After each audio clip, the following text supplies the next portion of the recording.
자, 이제 여러분 교재를 어디를 보시는가? 저기 149페이지를 딱 피시고요.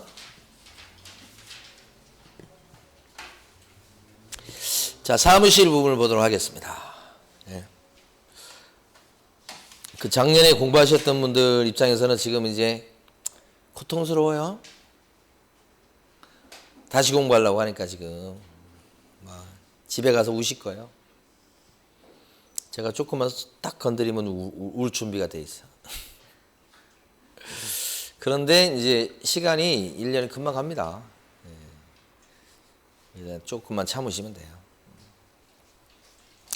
자, 148페이지 이제 요 내용 볼 텐데, 사무실 설치, 사무실 두는 거예요.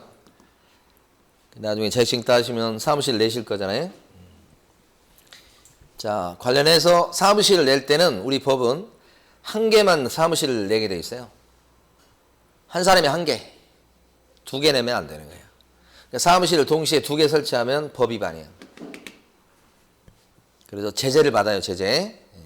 여기 보시면 대표적인 사례가 뭐냐면, 여기 개업공인중개사 갑의 사무실이 여기 있는데 바로 옆에다가 사무실을 또 얻는 거예요.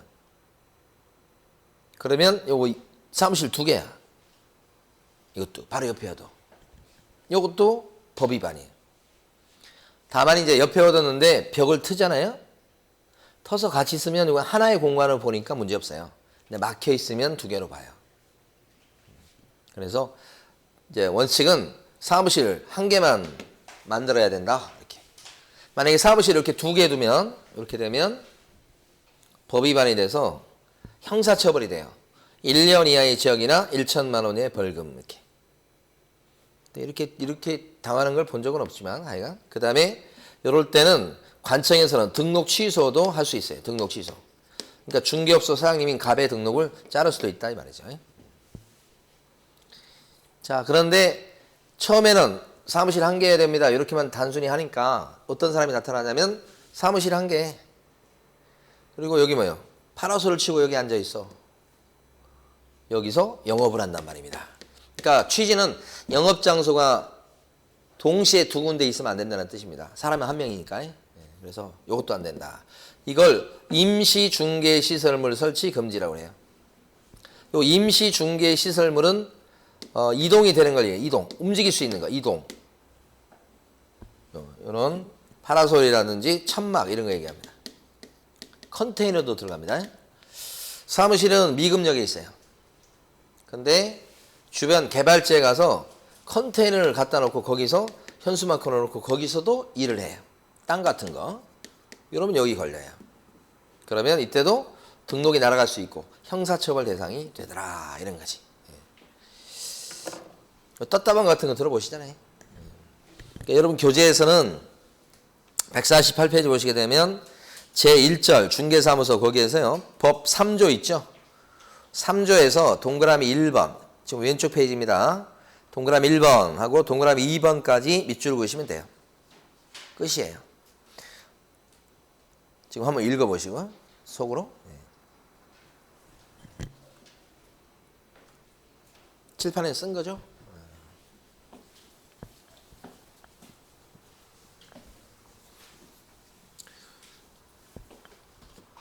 자, 법 위반 사항입니다, 이게.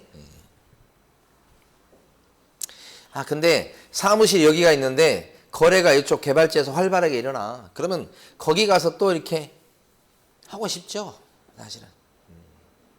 그런 마음이 들어서 이제 거기다 뭐 컨테이너 갖다 놓고 한다. 그러면 위법사항이지만 사실은 또 그렇게 해서 돈 버는 사람도 있으니까. 나중에 이제 자격증 따신 뒤에 이런 일이 발생하면 그때는 이제 한번 판단을 해보셔야 돼.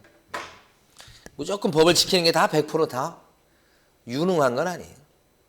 법을 안 지키면서도 이렇게 또 능력을 발휘하는 경우도 있으니까. 그렇다고 제가 뭐 탈법을 또는 위법을 조장하는 건 아니에요. 그냥 생각해 보시라고 말씀드리는 거지. 자, 그런데 사무실이 여러 개 있을 수 있는 경우가 있어요, 여러분. 한 개가 아니고 그게 중개법인이에요. 그러니까 중개법인을 차리면 분사무소를 낼 수 있어요. 이렇게 지점을. 그러면 이 중개법인 관점에서는 사무실이 본점, 지점해서 여러 개 있을 수 있죠. 중개법인이 하나의 계공이에요. 여러 개 있을 수 있다. 그러니까 사무실 여기 내고 저기 내고 막 이렇게 하고 싶으시면 중개법인을 차리셔야 돼. 그러면 가능해요. 근데 여기 보면 개인들은 어때요? 혼자 오픈한 경우, 혼자. 이때는 분점을 절대 못 내요. 그러니까 무조건 사무실 하나 해야 되니까. 자, 그래서 이제 우리가 시험에 주로 나오는 게 분사무소가 시험에 나와요. 여러분 교재는 151페이지. 151페이지 보시면 첫째 줄하고 둘째 줄까지 밑줄입니다. 법인인 개업 공인중개사는 대통령령이 정하는 기준과 절차에 따라서 등록관청에 신고하고 관할구역 밖의 지역에다가 무엇을 둘 수 있다? 분사무소를 둘 수 있다. 이렇게. 그러니까 첫 줄에 중개법인만 분사무소 낼 수 있는 거예요. 개인은 안 되고. 그러면 칠판에 보시면 분사무소 낼 때 어떤 조건을 갖춰야 되냐, 어떤 기준이 있느냐. 요 세 가지인데요. 어렵지 않아요? 낼 적에 자, 본점, 주된 사무소 있는 데는 무조건 빼야 돼요. 본점. 그 다음에 시군구별로 한 개를 넘을 수가 없어. 한 개만 설치할 수 있어요. 은평구에 분사무소 낸다. 한 개만. 이렇게 그런 뜻이고 거기에 책임자를 앉혀놔야 돼. 이 책임자는 계약서 써주고 뭐 설명하고 이런 부동산 사장님 역할을 할 사람이야. 분사무소에서, 분점에서. 그 사람이 앉혀져 있어야 되는데 그 사람도 뭐예요? 증이 있어야 되겠죠. 설명하고 계약서 써주려면 좀 아는 사람이 써줘야 될 거 아닙니까? 그쵸? 그래서 자격증 갖고 있어야 된다. 이렇게 세 가지. 이렇게. 자, 그런데 밑에 보시면 노란 거, 여기 시험에 잘 나와요. 좀 이따 이거 밑줄 볼 건데, 특수법인이라고 있어요. 특수법인은 중개사법이 아니고 다른 법에서 중개업할 수 있다고 써져 있는 법인인데, 대표적인 게 유명한 단위농협, 지역농협입니다. 성남농협 이런 거 있잖아요. 그런 지역농협은 특수법인이라고 불러요. 그러니까 다른 법에서 중개할 수 있다고 막 써져 있어. 그래서 해요. 여기는 근데 계약서 쓰거나 그럴 일이 잘 없어요. 그러니까 어쨌든 그렇긴 한데 법인에 들어가니까 분사무소는 낼 수 있다고 해요. 다만 책임자가 증을 갖고 있어야 되느냐, 요 부분에 대해서는 갖고 있을 필요는 없다는 게 특수법인의 예외. 그러니까 보통 일반 중개법인 같은 경우는 자격증 갖고 있어야 됩니다. 책임자가. 그래야 분사무소 낼 수 있고. 그런데 요 특수법인인 지역농협만큼은 적용이 없다. 이렇게 된 거지. 그래서 여러분 교재 보면 그 151페이지 중간에 분사무소 설치 요건이라고 된 거 있잖아요. 자, 첫째 줄, 둘째 줄, 셋째 줄 앞부분까지 밑줄입니다. 가로 1번에서. 주된 사무소 소재지가 속한 시군구를 제외하고서 시군구별로 설치하되 시군구별로 한 개를 초과할 수 없다는 거죠. 칠판에서 봤던 두 개입니다. 동그라미 1번하고 동그라미 2번. 그리고 나서 가로 2번 갑니다. 가로 2번 가시면 첫째 줄하고 둘째 줄까지 밑줄. 분사무소에는 공인중개사를 갖다가 책임자로 둬야 되고, 다만 다른 법의 규정에 따라서 중개업을 할 수 있는 법인은 이걸 줄여서 특수법인이라고 합니다. 조문대로 나오니까 익혀두셔야 됩니다. 다른 법의 규정에 따라서 중개업을 할 수 있는 법인은 그러하지 않다. 그러지 않다가 무슨 뜻이에요? 그렇죠. 자격증 없어도 책임자 될 수 있다. 이런 뜻이에요. 여기까지. 그죠? 그러면 여기 보면 분사무소 낼 때 여기 칠판에서 사례 보면 동지압구에 주된 사무소가 있습니다. 본점이. 그러면 노원구에다가 분사무소를 낼 수 있어요. 여기다가. 근데 동지압구에다가 분사무소를 낼 수 있나요? 동지압구에는 이건 안 되는 거예요. 주된 사무소 빼야 되니까. 그 다음에 노원구에는 낼 수 있지. 근데 노원구에다가 분사무소를 두 개 낼 수 있나요? 안 되지. 한 개씩만 낼 수 있죠. 그리고 노원구에 있는 분사무소에다가 누구를 앉혀놔야 돼? 책임자. 그 사람 증이 있어야 되겠죠? 다만 지역농협 같은 경우는 본점 빼고 한 개씩밖에 못 들고 그 다음에 책임자 있어야 되고까지는 똑같은데 이것만 틀리죠. 책임자가 증이 있을 필요는 없다. 누가 그래요? 지역농협이. 그거 한 거죠 지금. 분사무소가 한 문제입니다. 나올 때 보면. 예. 자, 다음 페이지 가시면 중간 정도에 뭐가 나오냐면 분사무소 설치 신고라고 써진 게 나오죠. 그렇게 제목이 달려 있지만 자, 칠판에서 먼저 보고 밑줄을 그을게요. 분사무소를 설치하는 절차입니다. 절차.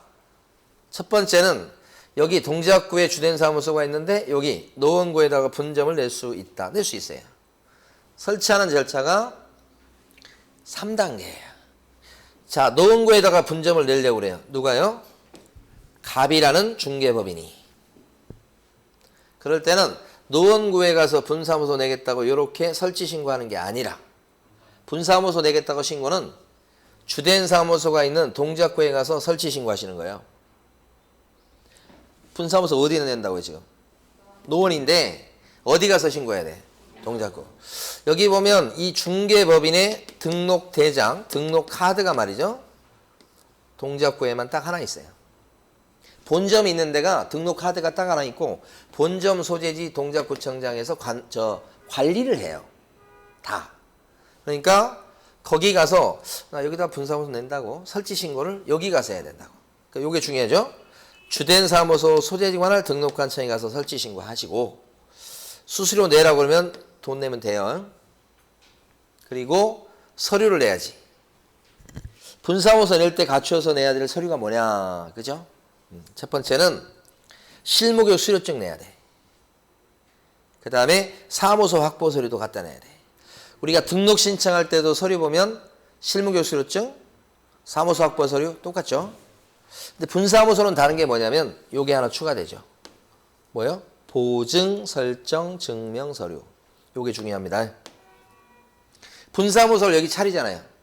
그럼 여기서도 계약서 써줄 수 있나요? 네. 계약서 써주는 사람이 누구죠? 책임자. 안 쳐놨었죠? 계약서 써주다가 사고 칠 수 있나요? 사고 당하면, 사고 내면 사고 당한 사람이 물어내야 할 수 있겠죠. 그러니까 중개법인이 식구가 늘면 사고 위험성이 올라가네요. 그래서 중개사고에 대비해서 보험을 추가로 하도록 합니다. 그래서 분사무소 하나당 1억 이상 하도록 돼 있다. 근데 이거 언제 하냐면 분사무소를 차리기 전에 미리 한다 이 말입니다. 미리 이걸 갖다가 보증 설정해요. 얼마 이상? 1억 이상. 미리 하고 신고 들어가는 거지. 이렇게. 그러면 여기 있던 동작구청장이 이 서류를 확인하고 돈 받아 먹겠죠? 동작구청장이 어떻게 해요? 신고 확인서를 교부해요. 신고 확인서는 분사무소 설치한 거 내가 알았어요. 설치 끝났네요. 라고 해서 확인서, 신고 확인서를 줘. 그러면 요 신고 확인서를 분사무소에다 걸고 하는 거예요. 이따 배우겠습니다만 요 본점 소재지에 있는 요 사무실에 걸려 있는 건 등록증이에요. 등록증. 여기는 등록증을 걸고 영업하시는 데고 여기 분사무소도 저런 거 걸어놔야 돼요. 근데 등록증은 한 개밖에 없죠. 그러니까 여기 걸 것은 신고 확인서라고 그래요. 그 걸 것을 준 거죠. 여기다 걸고 영업하면 돼. 그런데 하나 분사무소를 여기다 설치하겠다고 노원구 관내에 설치하겠다고 신고를 여기다 해놓으니까 노원구청장은 갑법인의 분사무소가 여기 들어선 걸 알아요? 몰라요? 모르죠. 그래서 어떻게 해요? 가르쳐 줘야 됩니다. 그걸 뭐라고 그래요? 통보라고 하죠. 가르쳐 준다. 통보. 이렇게 가르쳐 줘. 그러면 노원구청장이 이제 관리 들어갑니다. 이렇게. 그러니까 분사무소를 설치하는 단계는 3단계. 첫 번째, 여기다 분사무소 낼게요라고 신고. 서류 갖춰서. 그러면 거기서 어떻게 해요? 신고 확인서 줘. 두 번째. 자, 그걸 갖다 걸고 영업하면 돼요. 그리고 자기들끼리 어떻게 해? 야, 거기다 분사무소 냈댄다라고 지체 없이 통보. 지체 없이 통보라는 뜻입니다. 제가 지금 설명 안 드린 건 나중에 설명드릴 거니까 지금은 넘어가도 괜찮아요. 지체 없이 통보. 이게 3단계. 자, 여러분 교재는 지금부터 체크해 볼게요. 152페이지. 자, 큰 3번 밑에 가로 1번. 분사무소 설치 신고는 첫 줄에 어디 가서 설치 신고 하셔야 됩니까? 그죠? 형광펜 칠하셔야 됩니다. 주된 사무소 소재지관할 등록관청에 가서 설치 신고해야 되겠다. 첫 줄, 밑줄 그으시면 되겠고. 가로 2번에 제일 밑에 박스. 설치 신고할 때는 서류를 내야 되죠? 그게 세 가지입니다. 자, 동그라미 1번이 뭐냐? 밑줄 그시고 분사무소 책임자의 실무교육 수료증 사본이에요. 1번이 그거죠? 실무교육 수료증 사본. 자, 2번은요. 방금 전에 말씀드린 거 보증 설정 증명서류 내야 됩니다. 두 번째 거. 자, 오른쪽 페이지 제일 위에 분사무소 사무실 있어야 되겠죠? 오른쪽 페이지 제일 위에 가면 건축물 대장에 기재된 건물에다가 분사무소를 갖다 확보. 자, 둘째 줄 뒷부분 하였음을 증명하는 서류까지 밑줄. 이게 사무실입니다. 사무실. 그래서 우리가 이제 암기를 한다면 이걸 실사보 이렇게 암기하는 게 좋아요. 실사보인데 1번이 실이었죠. 동그라미 1번이. 동그라미 2번이 뭐였어요? 우리 여기서는 보죠. 보. 오른쪽 페이지 사무소 확보 서류 3번입니다. 동그라미 3번. 네, 그래서 여러분 기억할 때 글자 따서 실사보 이렇게 기억하시면 돼요. 요게 서류. 자, 그럴 때 오른쪽 페이지 제일 위에 박스 밑에 가시면 설치 신고할 때 수수료 내요 안 내요? 내요. 저줄 밑줄 지방자치단체 조례가 정하는 수수료 납부하셔야 되겠다. 그러면 큰 4번 뭘 주죠? 뭘 주죠? 신고 확인서 교부. 그죠? 그리고 나서 아래쪽에 가면 큰 5번 제목 보시면 돼요. 제목 어떡하죠?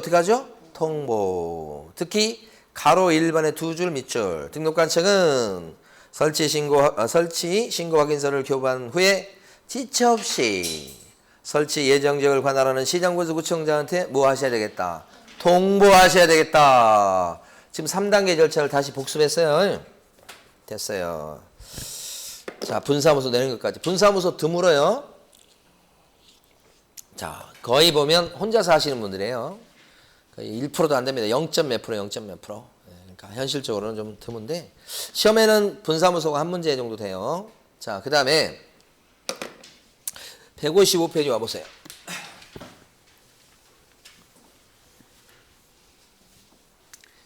자, 요 내용은 뭐냐? 중개사무실을 같이 쓴다 이 말입니다. 같이 쓴다는 얘기는 다른 부동산 사장님이랑 같이 쓰는 거예요. 왜 같이 써요?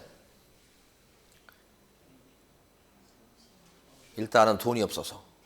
그죠? 월세 부담 같은 게 좀 있으면 같이 하자 해가지고 같이 쓰는 거. 그걸 먼저 생각해 볼 수 있어요. 비용 부담. 그거 말고 또 다른 이유가 하나 더 있어요. 그건 이따 말씀드리도록 하고. 어쨌든 하나의 사무실 공간을 여러 부동산 사장님이 같이 쓰는 거예요. 이렇게 사무실을 같이 쓰는 그런 사무실 보셨어요? 보셨네. 가끔씩 있어요. 그리고 이제 같은 학원에서 공부하셨던 분들 같은 경우에 합격하면 합격하게 되면 사무실을 갖다가 어떻게 해요? 우리 같이 쓰자 해가지고 일종의 전우회 같은 게 생겨요. 공부하면서 그래가지고 우리 평생 같이 하자 막 이렇게 하면서 막 같이 하는 경우가 있어요. 올해 가겠어요? 못 가겠어요? 왜 그렇게 생각하세요? 부정적으로? 오래 갈 수도 있는 일이지. 근데 너무 많은 사람이 몰려있으면 오래 가기 힘들고요. 다만 이제 한 2명 정도가 뜻이 맞고 궁합이 맞으면 오래 가는 경우도 있어요. 근데 대부분은 오래 가기 쉽지 않다. 참 맞추기가 쉽지 않아요. 그죠? 그래서 사무실을 같이 쓴다는 거죠. 근데 같이 쓰는데 방법을 가만히 보세요. 이건 이제 시험에 거의 나올 게 아니니까. 원래는 갑 혼자 쓰고 있었어요. 근데 을이 어떻게 해요? 야, 나랑 같이 쓰자 해서 갑의 사무실로 을이 신규 등록할 수도 있죠. 원래 혼자 갑만 오픈했는데 1년 뒤에 합격한 을이 뭐예요? 같이 씁시다 해서 여기다 요 자리에다가 갑의 승낙을 받아갖고 여기다 오픈할 수 있어요. 하나의 공간인데도 그것도 가능해요. 또 이사 올 수 있죠. 을의 사무실이 이쪽에 있다고. 을의 사무실이 여기 있고 여기 다 갑의 사무실이야. 그런데 갑한테 허락을 맡아갖고 을이 나 이사 갈게 같이 해 이렇게. 그래서 이사 오는 걸 이전 신고. 좀 이따 공부할 거예요. 그러니까 이사 와서 합쳐질 수 있고 신규 오픈해서 합쳐질 수 있고 그렇죠. 그런 거 아닌가요? 아니면 처음부터 뭐예요? 오픈할 때 같이 해서 오픈을 같은 장소에 할 수도 있고. 응? 그러니까 이런 건 뭐 중요한 건 아니에요. 합쳐졌다 이 말이에요. 어쨌든 한 공간을 같이 써요. 그러면 한 공간을 같이 쓸 뿐이지 의무나 책임은 각각이에요. 공간만 같이 쓰는 거예요. 예, 그러니까 뭐 대표적으로 어떤 거 볼 수 있냐면 중개사고에 대비해서 보험 드는 거 있죠. 그러면 어떻게 해요? 각각 들어야 됩니다. 그 다음에 계약서에 도장 찍겠죠. 찍을 도장도 뭐 사전에 등록해둬야 돼요. 그 도장 등록은 어떻게 해요? 각각 자기 쓰는 도장을 각각 등록해야 되는 거예요. 사무실 같이 쓴다고 우리 도장까지 같이 씁니다. 그런 건 있을 수가 없어요. 그러니까 도장 등록도 각각 하셔야 되고 그렇게 별거 아니에요. 시험에 나올 내용도 아니에요. 거의 하나의 공간을 같이 쓰더라 이런 거지. 그런데 여기가 포인트예요. 하나의 공간을 여러 계공이 같이 쓸 수 없는 경우가 있어요. 없는 경우가. 그 위에 거 보세요. 위에 거. 같이 쓸 수 없는 경우.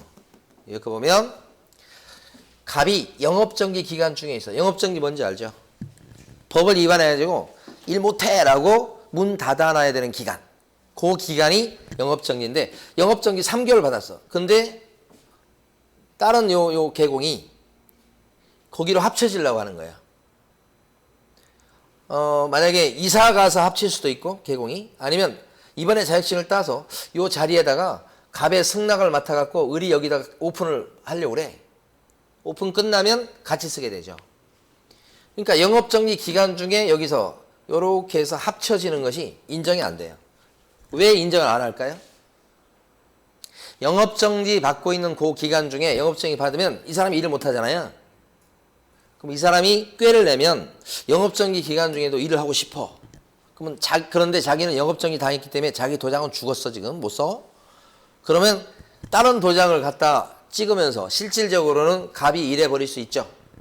갑은 오랫동안 일했기 때문에 지금 단골이 계속 오고 거래도 활발해요.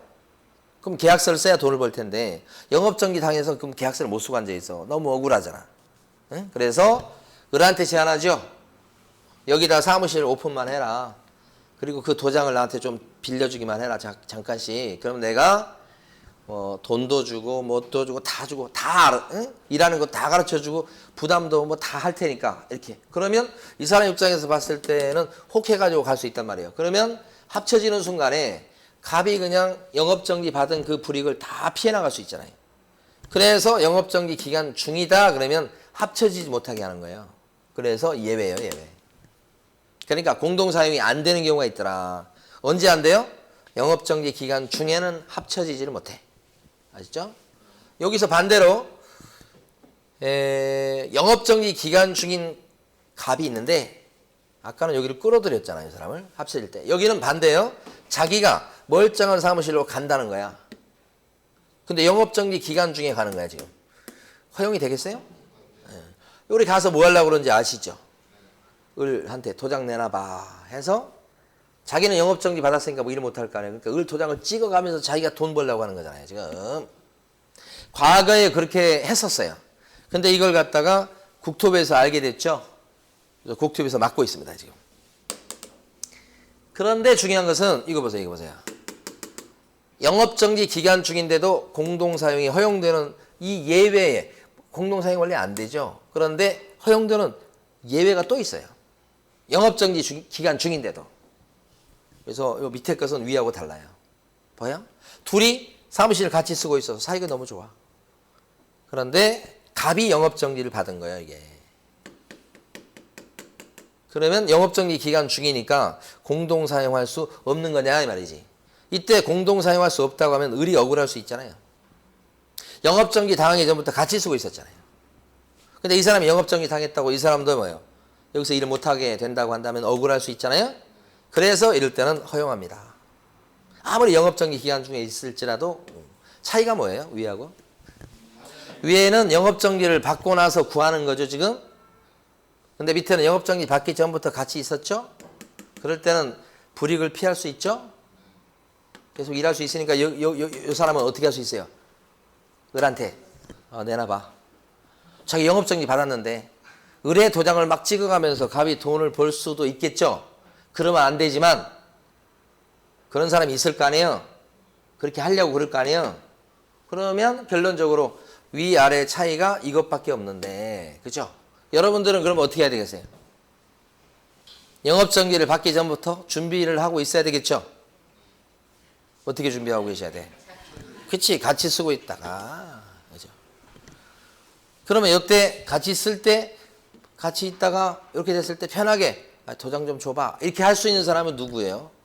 가만히 생각하면 편하게 도장 좀 내놔봐. 이렇게 해서 나 저 한 건 했어. 도장 좀 내놔봐. 이렇게 할 수 있는 사람 누구? 가족밖에 없어요. 그래서 한 집안에 말이에요. 자격증이 최소한 2개는 있어야 돼요, 여러분. 1개 갖고는 부족해. 진짜라니까 그러네. 어제도 제가 전화를 받았지만 법 위반 사항이 명확치 않더라도 뭘 걸면 걸릴 게 많아요. 응? 어제 오신 그 사장님은 전화가 내용이 이거야. 열심히 전화 작업을 했어. 근데 지금 들어온 초보 직원이 전화 작업을 딱 했는데 전화번호는 어떻게 알았죠? 전화번호는 어디서 돈 주고 산 거야. 그래서 전화번호 알아가지고 전화해가지고 이제 막 이 전화 작업을 하니까 그쪽에서 자기 전화번호 어떻게 알았냐고 항의를 하는 거예요. 그런 경우를 여러분 나중에 만나게 돼요. 항의를 하니까 이 직원이 놀래가지고 전화를 탁 끊어버린 거예요. 근데 그 전화 그거 있잖아요. 그걸 뭘로 했냐면 사무실 전화로 한 거야. 그러니까 탁 끊으니까 그쪽에서 기분 나빠가지고 계속 전화하는 거예요. 사무실로 일도 못하게 만들 정도로 계속 전화를 해. 10번 이상씩 막 계속 전화해요. 아니 내 번호 어떻게 알았냐고 이거잖아 지금. 돈 주고 샀다니까 그러네. 라고 얘기하면 개인정보법 위반으로 입건이 돼요. 입건. 끝끝내 그 얘기 돈 주고 샀다는 얘기는 하면 절대 안 돼요. 그래서 길 가다가 누구한테 전화번호를 들었다고 해야 돼. 말이 돼요 안 돼요? 안 되는데 그렇다고 해야 돼. 그 누구한테 들었냐고 하면 모르겠다고 해야 돼요. 그러면 상식적으로 납득이 안 되죠. 그래도 세상은 통하는 거예요 그게. 길 가다가 누구한테 전화번호를 들은 것 같다고. 누구냐고. 모르겠다고. 기억이 안 난다고. 끝이에요. 여러분 많이 배우시잖아. 저기 검사들이 막 뭐 무슨 이상한 일 당하면 검사가 뭐라 그래? 기억이 나지 않습니다. 그런 것으로 생각이 됩니다. 막 이렇게 빠져나가잖아요. 우리라고 왜 못해? 해요. 뭐 이상한 일 당하면 어떻게? 기억이 나지 않습니다. 그 만약에 단정적으로 얘기하면 나중에 재판 과정에서 문제가 될 수 있는 여지가 있기 때문에 그런 거예요. 그 사람들이 그냥 그런 말 하는 게 아니에요. 기억에 나지 않습니다. 여러분 잘 배우세요. 윗물이 그러니까 우리 국민들도 잘 배워야 돼 그런 걸. 그래서 지금 현실이에요 현실. 진짜 그 전에도 건수가 있어서 경찰서에서 조사받을 때 경찰관이 그렇게 물어봐. 어디서 났냐고. 길 가다가 어떤 사람한테 들었다고. 대답이요. 답변이요. 조사 거기에 나온 답변이요. 다 그렇게 교육 받아요. 누구한테 모른다고. 모르는 거 기억이 잘 나지 않는다고. 방법이 없어요 그러면. 처벌할 방법이 없어요. 근데 거기서 사실은 우리가 돈 주고 샀다고 이렇게. 누구한테 샀죠? 옆집 이렇게. 다 입건이 이제야. 말이 안 되는 얘기예요. 그런데 말씀드리고자 하는 취지는 그걸 말씀드리고자 하는 게 아니고 일을 하다 보면 어떤 거라도 걸려요. 아주 나쁜 사람에서 걸린 게 아니고 걸리면 어떻게 돼? 일을 못하게 돼. 근데 혼자 하고 있다가 영업정지를 당했다고 쳐봐. 그럼 어떻게 돼 이제? 손 빨고 있어야 돼. 근데 같이 하고 있다가 식구끼리 같이 하고 있다가 2장 걸어넣어서 증을 그리고 같이 하고 있다가 한쪽이 당했어. 그럼 어떻게 해요? 멀쩡하잖아. 손 빨고 있을 필요가 없잖아요. 응? 도장이 하나 살아있잖아. 아직까지는 살아있는 도장이 하나 더 있습니다. 이렇게 되잖아요. 이거 잘 써먹고 있으면 이제 그 다음에는 또 이쪽 도장이 또 뭐야 살아나겠죠. 그러니까 또 이쪽 도장이 죽으면요 이쪽 도장 쓰고 그래야 되지 않겠습니까? 네, 그러면 자격증 하나 더 따야 되죠. 집에 계신 분들 아직 공부 안 하고 계신 분들 잘 설득하셔요. 한 2장 3장 있으면 더 좋아. 있으면 좋겠다고 하는 사람이 있어. 능력 있는 사람은 또 써먹을 수 있으니까. 자, 사무소 이전으로 갑니다. 야, 예. 우리 교재에서는 어디 보시냐면요. 156페이지 가시고 네모 4번. 중간에 4번이 있습니다. 자, 첫째 줄하고 둘째 줄까지 밑줄. 자, 읽어볼게요. 개업공인중개사가 156페이지요. 156페이지. 개업공인중개사가 업무정지 기간 중에 있다면 일정한 경우 다른 개업공인중개사와 사무소를 공동으로 사용할 수 있다 없다? 없다. 업무정지 기간 중이어서 그런 거예요. 여기까지 밑줄 긋고 그 다음에 그 4번에서요. 큰 4번에서 하나 둘 셋 넷 다섯째 줄 밑으로 내려오시면 다섯째 줄 끝부분에 다만 나왔죠. 다만 업무정지 개업공인중개사가 이 말은 영업정지를 받고 있는 개공이 이 뜻입니다. 영업정지를 받기 전부터 다른 개업공인중개사와 중개사무소를 공동으로 사용 중이었다면 이렇게 나왔죠. 이럴 경우에는 계속해서 공동사용이 가능하다 이렇게. 그죠? 요거 아까 요 위에 게 이거였죠. 첫 번째 게 위에 밑줄 그은 게 요거. 마지막에 밑줄 그은 건 요거. 그죠? 그렇게 딱 보시고. 자, 그다음에 사무소 이전 갑니다. 사무소 이전도 이제 시험 문제가 한 문제 정도 나오는데 쉬워요. 그래서 간단히 설명드리고 쉴 텐데 자 보세요. 생각해 보세요. 동지학구에 있던 사무실 점포를 이렇게 강동구로 이전한다. 요건 사무실을 갖다 들어서 이전하는 게 아니죠. 여기를 어떻게 해요? 없애고 여기를 새로 얻는 거죠. 이거 사무소 이전이에요. 그때 절차가 5단계 절차입니다. 먼저 짐 싸서 이사를 가요. 요 강동구로. 그리고 이사 왔다고 강동구청장한테다가 중요한 거 여기다가 가서 이전 신고하는 거예요. 그래서 이전 신고해서 등록증을 뭐요? 다시 발급받아요. 주소 바뀌어야 되니까. 다시 발급받은 주소 요 등록증을 여기다 걸고 영업하시면 끝. 그러니까 개업공인중개사가 사무소 이전하는 절차는 원래 3단계예요. 이사 오고 이사 왔다고 신고하고 재발급받고 끝. 그런데 이렇게 되면 이 개업공인중개사 갑의 등록관청은 처음에는 동작구청이었다가 이렇게 이사 오니까 이제는 어디로 바뀌었죠? 강동구청장으로 바뀌니 등록 카드를 말이죠. 이제는 여기가 갖고 있어서 관리를 해야 돼요. 그래서 송부 요청합니다. 이사 왔다고 지금 신고받았다. 그러니까 이 갑의 등록 대장을 등록 카드를 주라고 하는 거예요. 넘겨줘. 그러면 여기서 넘겨주는 거예요. 여기서 보면 관리를 시작한다. 이렇게 되는 거지. 그러니까 사무소 이전 절차가 이렇게 5단계 이렇게 되는 거지. 자, 다시 한번 해봐요. 이사 오고 그 다음에 여기에다가 요 빨간 거 여기 중요해요. 이전 후 등록관청에다가 이전 신고 10일 이내 해야 됩니다. 넘어가면 과태료. 근데 이전 신고할 때는 이전 신고서 적어내고 그냥 듣기만 하세요. 그 다음에 요 사자가 뭐냐면 요 사무소 확보서류입니다. 요 새 사무실. 그 다음에 요 증은 뭐냐? 요게 등록증이에요. 등록증 왜 갖다 내죠? 등록증에 보면 주소가 적혀 있어요, 여러분. 중개 사무실 가면 그 등록증이 다 걸려 있잖아요. 거기에는 그 사무실의 주소가 적혀 있다고. 그런데 지금 사무소를 옮겨 버렸으니 등록증에 나와 있는 주소가 어떻게 해요? 바뀌어야 되겠죠. 우리가 집을 이사 가면 우리 저 주민등록증 뒤에 있는 주소 바꾸잖아요. 똑같은 거지. 그래서 고쳐주세요 하니까 고쳐줬다 이 말입니다. 끝인데 자기들끼리는 어떻게 야 내가 관청이 됐으니까 넘겨줘 해서 넘겨받아서 여기서 관리 시작 이렇게 되는 거지. 여기 사무소 이전 절차. 근데 만약에 동작구에 있던 사무실을 동작구 강동구 아니고 동작구로 이전하면 절차가 어떻게 될 것 같아요? 동작구에서 동작구 다른 도로 이전했다면 등록관청 안 바뀌죠. 그러면 이사 오고 동작구청장한테 신고하겠죠. 그리고 등록증을 고쳐서 재발급 받겠죠. 그리고 끝이죠. 뭐 넘겨달라고 할 게 없고 자기가 자기한테 넘겨달라 그렇게 할 거 없잖아요. 갖고 있잖아요 벌써. 그러니까 요게 싹 사라지죠. 그래서 동작구에서 동작구로 이전하는 경우는 요걸 설명드리면 다 설명드린 거예요.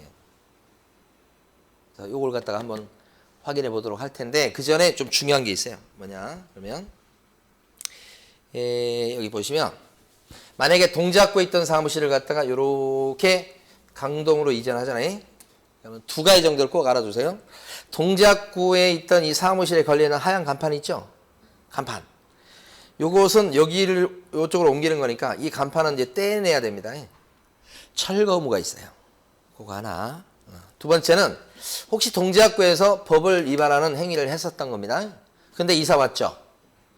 그러면 저 위반행위에 대해서 업무 정리나 등록 취소를 동작구청이 하는 게 맞겠습니까? 강동구청장이 하는 게 맞겠습니까? 강동구청장이 하는 게 맞다. 그죠? 왜냐하면 이사 오는 순간에 요 개업 공인중개사에 대한 관청이 여기로 바뀌죠. 나중에 이렇게 해서 뭐 합니까? 여기서 송부해 해가지고 등록 대장 같은 거 이렇게 넘겨봤죠? 여기서 관리하게 되죠? 여기서 행정처분 때리는 거예요. 그 둘. 그죠? 다시. 동작구에서 강동구로 이전하는데요. 동작구에 있을 때 법 위반 행위를 저지르면 누가 행정처벌 때린다? 여기 강동구청장 이전 후 등록관청이 때린다라고 법이 돼 있다. 자, 여기까지 정리해 볼게요. 자, 먼저 157페이지. 158페이지. 가로 2번요. 158페이지 가로 2번. 다른 거 필요 없어요. 가로 2번에 동그라미 1번. 첫째 줄하고 둘째 줄까지 밑줄. 자, 개업공인중개사가 등록중개사무소를 등록관청 관할구역 외의 지역으로 이전한 때는 이전한 날부터 며칠 내 이전 신고해야 됩니까? 10일 내 이전 신고. 그때 자 박스에 가시면 이전 신고하러 갈 때는 갖고 갈 서류 2개 있죠? 기억번이 뭐예요? 등록증. 박스에 기억번, 등록증 고쳐달라고 가져가는 것이라고 그랬습니다. 주소. 자, 니은번이 뭐냐면 사무소 확보 서류입니다. 첫 줄 밑줄, 니은번 첫 줄 밑줄, 중개사무소를 확보하였음을 증명하는 서류 이렇게. 새 사무실 얘기하는 거죠. 그러면 동그라미 2번 밑에 어떻게 해주죠? 등록증 재배우부. 제목만 보시면 되고요. 그 다음에 동그라미 3번. 이것도 제목만 보십니다. 관련 서류의 송부 요청, 마지막 뭐예요? 송부. 그죠? 그 송부 서류는 밑에 박스에 나와 있어요. 넘겨줄 서류. 그 넘겨줄 서류가 있는데 지금 단계에서 여러분 하나 봐두실 게 동그라미 기억번에 있는 뭐예요? 등록대장. 등록대장이 뭐라고 그랬어요? 등록카드. 등록대장에 이름이 올라가면 그때부터 뭐라고 불려요? 개업공인중개사. 그죠? 이 등록카드를 참 칠판에서는 누가 갖고 있었던 거예요? 동작구청장이. 근데 바뀌었으니까 누구한테 넘겨줘요? 강동구청장. 그렇게 한다고요. 그러면서 오른쪽 페이지 159페이지 제일 위에 동그라미 4번요. 행정처분 권한이라고 되어 있죠. 그거요. 세 줄 밑줄 그리고 별표. 시험에 잘 나옵니다. 중개사무소를 등록관청 관할구역 외의 지역으로 이전했을 경우에는 이전 신고 전에 발생한 사유로 인한 개업 공인중개사에 대한 행정처분은 누가 행한다? 이전 후 등록관청이 행한다. 중요하죠. 사례 문제 이런 거 딱 대비하셔야 됩니다. 별표 하셨죠? 동그라미 4번? 네. 늘상 그거 읽으시면 돼요. 자, 그 다음에 이제 분사무소로 갑니다. 분사무소 칠판 잠깐 보고요. 이것도 쉽습니다. 자, 갑이라는 법인이 있어요. 갑이라는 법인이. 근데 사무실이, 주된 사무실이 동작구에 있습니다. 이렇게 크네요. 그러니까 본점은 동작구에 있다. 그죠? 그러면 분사무소를 둔다면 동작구에는 분사무소 못 두겠죠? 빼야 되니까. 그러면 강서구에다 뒀어, 강서구에다. 여기다 분점. 그런데 강서구에 있던 분점을 은평구로 이전해요. 이렇게. 은평구. 분사무소 이전입니다. 절차가 4단계예요. 자, 강서구에 있던 분사무소를 이 갑이라는 법인이 이렇게 이전하려고 합니다. 자, 짐 싸서 이사 가요. 요리. 그리고 분사무소 옮겼다고 신고해야 돼. 어디 가서 신고할까요? 이게 중요한데. 여기 가서 신고하는 게 아니에요. 주된 사무소 소재관할 등록관청인 동작구청에 가서 이전 신고. 여기 분사무소 이전했어요 라고 신고. 10일 넘어가면 과태료예요. 그때 이전 신고할 때는 고칠 게 신고 확인서예요. 아까 분사무소 차릴 때 여기 걸어두는 게 뭐였더라? 신고 필증인데 지금 이제 신고 확인서라고 부르죠. 신고 확인서 여기 걸어야 되잖아요. 여기 걸어두는 게 뭐였죠? 여기 사무실에 걸어놓은 거. 등록증. 그죠? 본점에 걸어두는 건 등록증이요. 분사무소에 걸어두는 걸 뭐라고 불러요? 신고 확인서. 이렇게. 근데 신고 확인서에도 주소 나와요. 그러면 신고 확인서에 주소 나오는데 옮기면 이 신고 확인서의 주소 고쳐야 되겠네. 그래서 요 증이라고 돼 있지만 원래 옛날에 신고 필증이라고 불렸던 건데 지금은 뭐라고 불러요? 신고 확인서. 그러니까 신고 확인서 그냥 증이라고 나중에 암기할 거예요. 신고 필증, 신고 확인서를 갖다 주면서 어떻게 해달라고요? 고쳐주라. 그러면 어떻게 해요? 주소 고쳐서 다시 주겠죠? 그럼 끝인가요? 분사무소로 옮겼는데 이전 신고했더니 신고 확인서를 고쳐줬다. 끝인가요? 분사무소로 이전했지만 여기나 여기는 이사 가고 이사 온 걸 아나요? 모르고 앉아 있잖아요. 그래서 알려줘야 되겠죠? 알려주는 걸 마지막으로 뭐라고 그래요? 통보. 동작구청장이 여기다 통보, 여기다 통보, 그죠? 마지막에 하는 게 요 4단계 절차입니다. 네. 여기서 핵심은 뭐냐? 핵심은 이거예요. 분사무소를 갖다가 강서구에 있던 분사무소를 노원구로 이전했다. 그래요? 그러면 이랬을 때 분사무소 이전 신고를 어디 가서 하나요? 은평구청장. 제가 이거 노원구청장이라고 그랬나요? 미쳤어요? 강서구에 있던 분사무소를 은평구로 이전했다. 이렇게 나와요. 어디에 가서 분사무소 이전 신고합니까? 그러면 은평구 그러면 안 되고 여기서 여기 별표 크게 돼 있잖아. 이게 제일 중요한 거예요. 그러면 신고 확인서를 재발급 이렇게 해주죠. 마무리는 뭐예요? 통보. 알려주는 게 마무리 절차입니다. 네, 이것도 좀 중요한데. 자, 교재 한번 밑줄 그어볼게요. 그리고 쉬겠습니다. 교재는 159페이지 가로 3번. 그 다음에 동그라미 1번. 자, 밑줄 긋습니다. 세 줄을 다. 법인인 개업공인중개사가 분사무소를 이전했을 경우에는 이전한 날부터 10일 내에 중개사무소 이전 신고서에 다음 서류를 첨부해서 자, 셋째 줄이 중요합니다. 형광펜. 어디에 가서 이전 사실을 신고해야 돼요? 주된 사무소 관할 등록관청. 그거 물어봐요 맨날. 이때는 박스 밑에 박스 안에 기억번 보시면 신고 확인서 갖고 가야 되겠죠. 왜요? 고쳐달라고. 그러면 동그라미 2번 신고 확인서를 고쳐서 다시 주겠죠. 주소 바뀌었으니 동그라미 2번 신고 확인서 재교부. 그리고 동그라미 3번 밑줄 제목 마지막 어떻게 해요? 통보죠. 자, 거기서 동그라미 3번에서는 첫째 줄부터 넷째 줄까지 밑줄입니다. 읽어볼게요. 분사무소 이전 신고를 받은 주된 사무소 소재지 관할 등록관청은 분사무소 설치 신고 확인서에 변경된 사항을 기재해서 재교부를 하고요. 아까 그랬었죠? 지체 없이 이전 전 및 이전 후에 분사무소 소재지 관할 시장구청장한테 자, 그 다음에 형광펜입니다. 뭐 한다고요? 통보한다, 알려준다. 이게 통보의 형광펜. 맞아요. 요 4단계 절차입니다. 예? 어렵지 않아요. 예. 됐습니다. 쉬었다가 우리 이제 다음 하겠습니다.